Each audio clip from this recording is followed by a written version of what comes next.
Selamat pagi anak-anak. Hari ini kita akan belajar tentang meneladani pengorbanan Yesus Kristus. Adapun indikator pembelajaran yang didapatkan dari materi ini adalah yang pertama, menyatakan rasa syukur atas pengorbanan yang dilakukan Yesus Kristus. Yang kedua, rela berkorban bagi kebenaran dan sesama. Yang ketiga, menyebutkan tokoh Alkitab yang rela berkorban demi mempertahankan iman kepada Yesus. Yang keempat, menyebutkan tokoh gereja yang rela berkorban demi mempertahankan iman mereka kepada Yesus. Yang kelima, menjelaskan teladan yang telah diberikan para martir kepada orang percaya. Dan yang terakhir, keenam, mempraktikkan hidup rela berkorban berdasarkan teladan Tuhan Yesus. Nilai PKBN 2K yang didapatkan dari materi ini adalah keberanian. Dalam melakukan sebuah pengorbanan dibutuhkan keberanian. Melalui pelajaran ini, kita diajak untuk memiliki sebuah keberanian dalam melakukan pengorbanan. Berani karena apa yang dilakukan merupakan hal yang dikehendaki oleh Allah.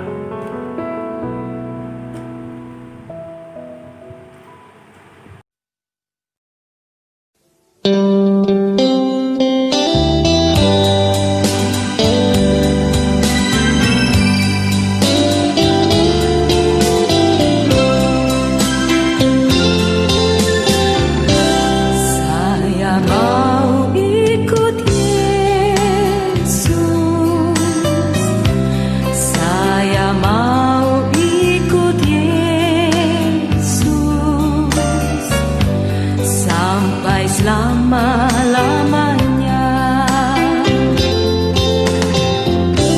saya mau ikut Yesus, saya mau ikut Yesus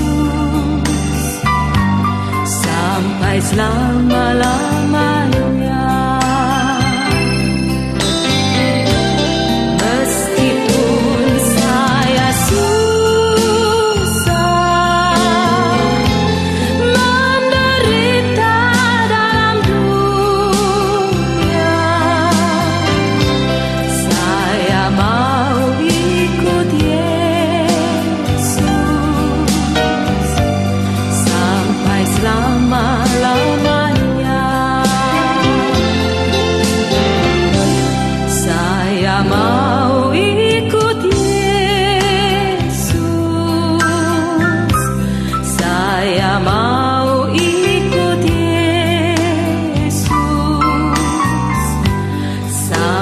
Selama-lamanya,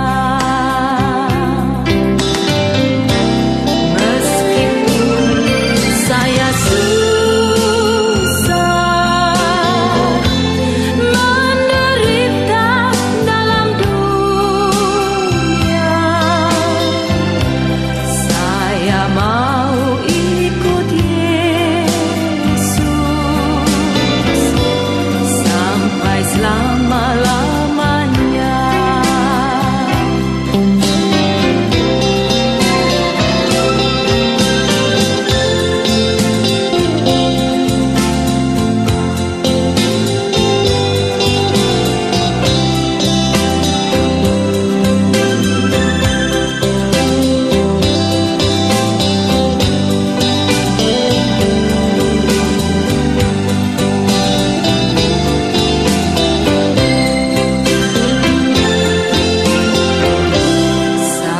Mau ikut Yesus, saya mau ikut Yesus sampai selama-lamanya. Meskipun saya susah menderita dalam dunia, saya mau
Pada bab sebelumnya kita telah belajar tentang makna pengorbanan Yesus.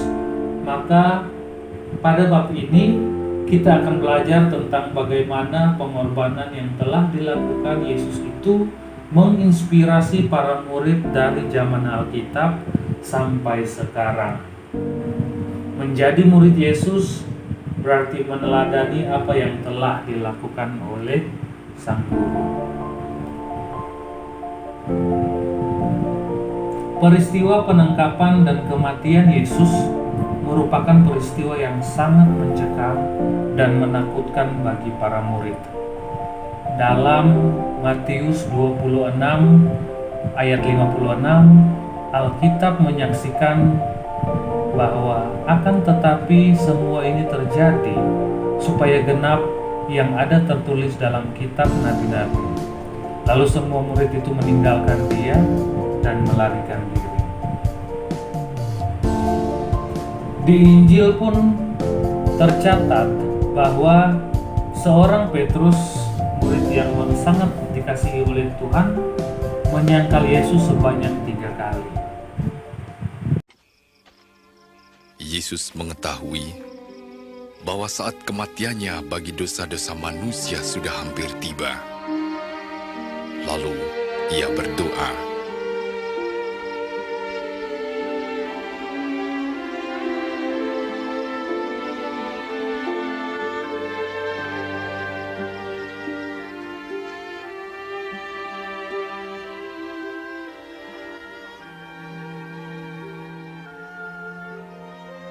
"Ya Bapa,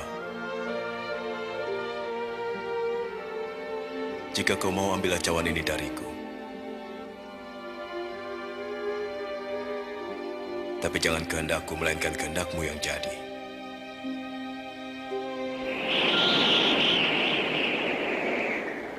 ada malaikat dari surga memberikan kekuatan pada Yesus karena begitu berat beban yang ditanggungnya sehingga peluhnya menetes bagaikan titik-titik darah.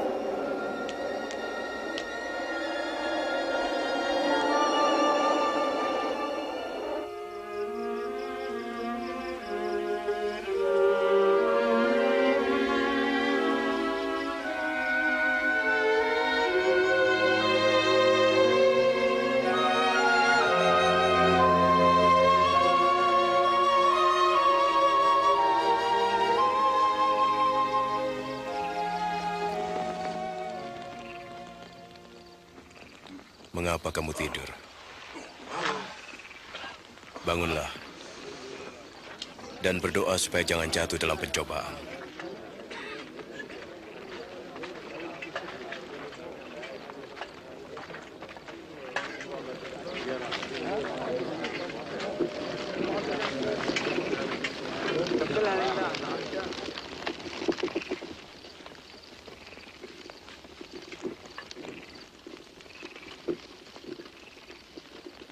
Yudas,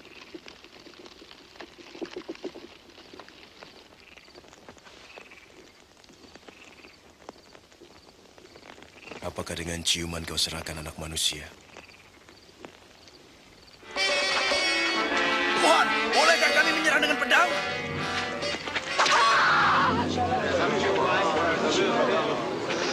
Ayo, tangkap dia. Sudahlah.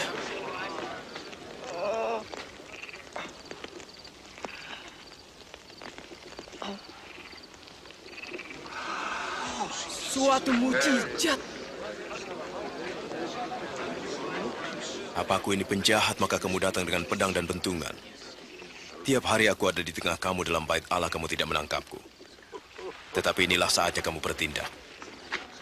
Kuasa kegelapan menguasaimu.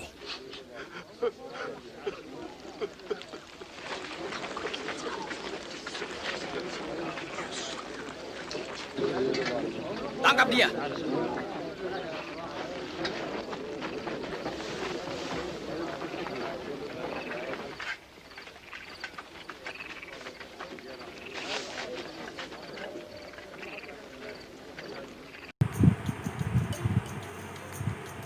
Adapun beberapa alasan yang membuat para murid Yesus menjadi sangat takut.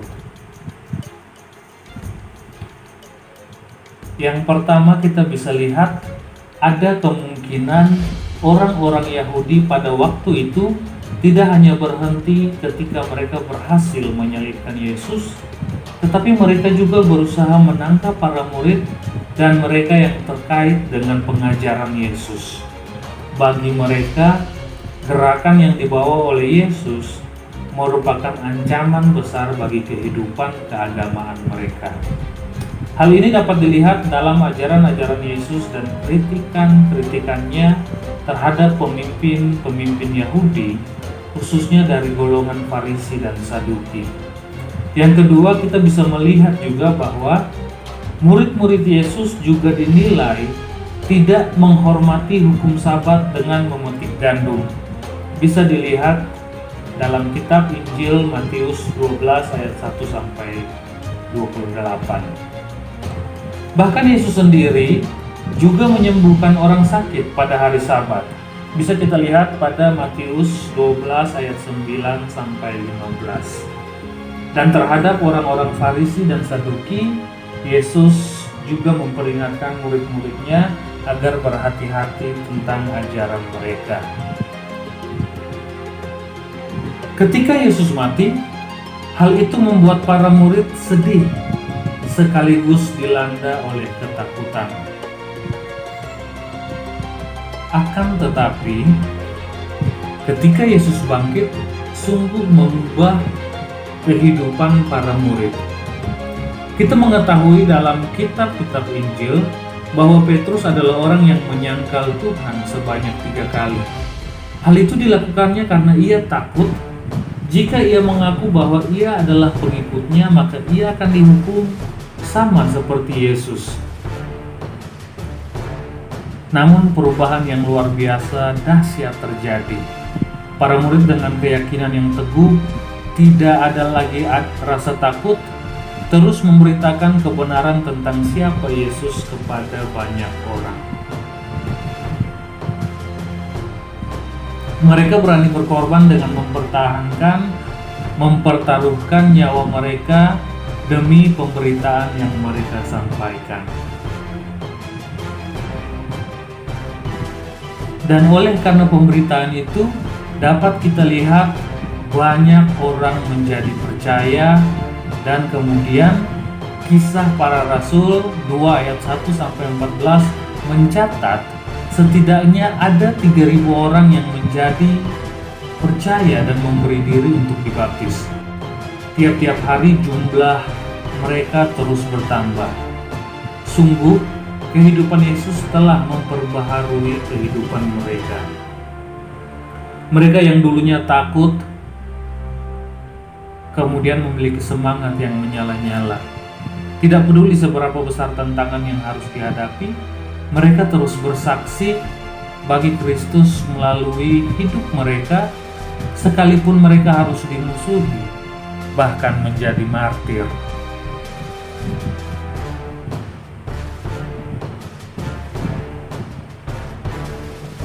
Mari kita belajar dari para martir. Martir adalah setiap orang yang bersedia berkorban bagi Kristus.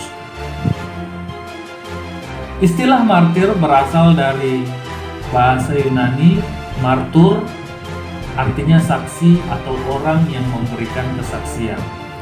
Jadi dapat kita lihat di sini bahwa martir adalah seseorang yang berani berjuang hingga mati demi membela imannya dan kepercayaannya kepada Yesus Kristus. Seorang martir adalah seorang yang memilih untuk menderita sampai mati daripada menyangkal Kristus atau karyanya. Seorang martir adalah seorang yang tidak memikirkan dirinya, ia hanya mengutamakan Kristus di dalam hidupnya. Kesetiaan kepada Kristus baginya merupakan hal yang terpenting dan terutama dalam hidupnya. Sebagai pengikut Kristus, kita pun wajib bersyukur, kita pun patut bersyukur melalui apa yang dilakukan oleh para martir, kita dapat mengenal Kristus. Tanpa keberanian mereka, kesaksian tentang siapa Kristus tidak akan pernah sampai ke ujung dunia. Melalui kisah hidup Yesus dan para murid, kita telah belajar tentang arti pengorbanan. Sebagai muridnya, kita pun dipanggil untuk rela berkorban bagi Kristus. Sebagai seorang remaja, kesediaan kepada Kristus dapat diwujudkan dalam beberapa hal. Pertama, setia dalam mempelajari firman Tuhan. Yang kedua, setia dalam persekutuan. Yang ketiga, setia dalam melakukan kehendak Tuhan.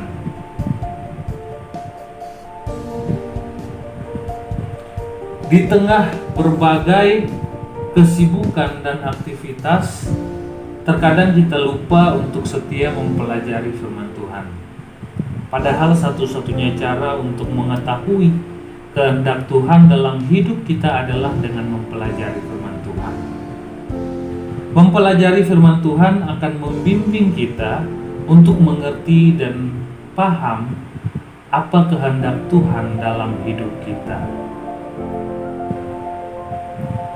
Setia kepada Kristus juga dapat ditujukan melalui kesetiaan kita untuk hidup dalam persekutuan.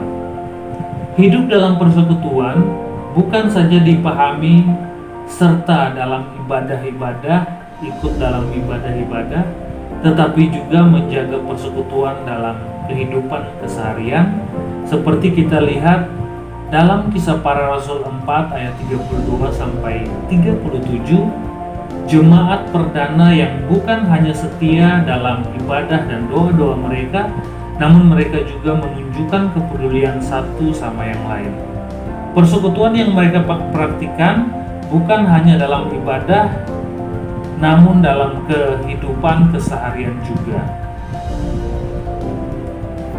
Setia dalam melakukan firman Tuhan bisa kita lihat dalam Galatia 6 ayat 9a.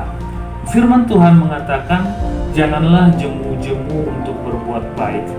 Berbuat baik adalah melakukan apa yang Tuhan kehendaki dalam hidup kita.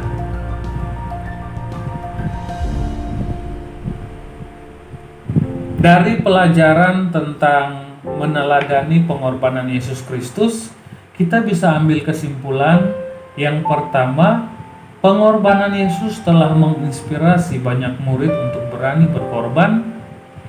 Martir adalah seorang yang berani berjuang hingga demi mati untuk Kristus.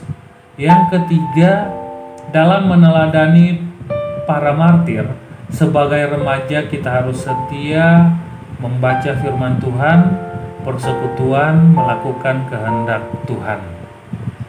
Dan yang terakhir adalah kasih merupakan dasar dari sebuah pengorbanan. Materi kita sampai di sini, sampai bertemu di materi selanjutnya. Tuhan berkati. Terima kasih.